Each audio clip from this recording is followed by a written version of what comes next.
جبت لك الجديد الاتش بي الزد 6 كل ما هو جديد.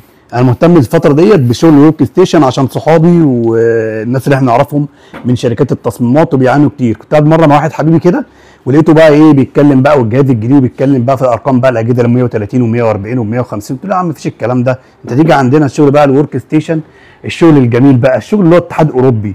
يعني مثلا ده جهاز اهو علامه الزد العلامه الحديثه، بص الجهاز عامل ازاي من جوه، ده يختلف ايه عن الجديد واقوى من الجديد بمراحل. وبروسيسورات بقى بتشيل بقى بروسيسورات اللي هي السيلفر، بتشيل الجولد، بتشيل البلاتينيوم. يعني انت عاوز تعدل فيه، عاوز تعمل فيه اي حاجه، بتشيل كل الكروت اللي انت عاوز، جميع الار تي اكسات 20 60 30 60 وفضل من عند ربنا.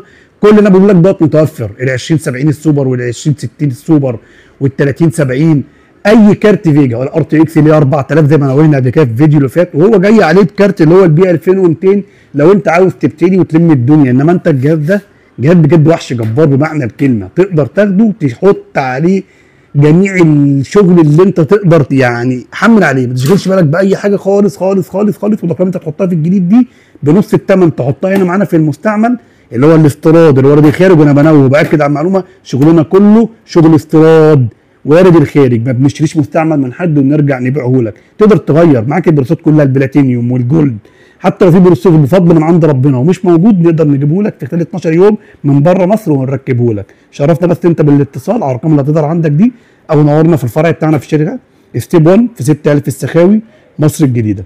مع ابو صايب انت كسبان يا كبير.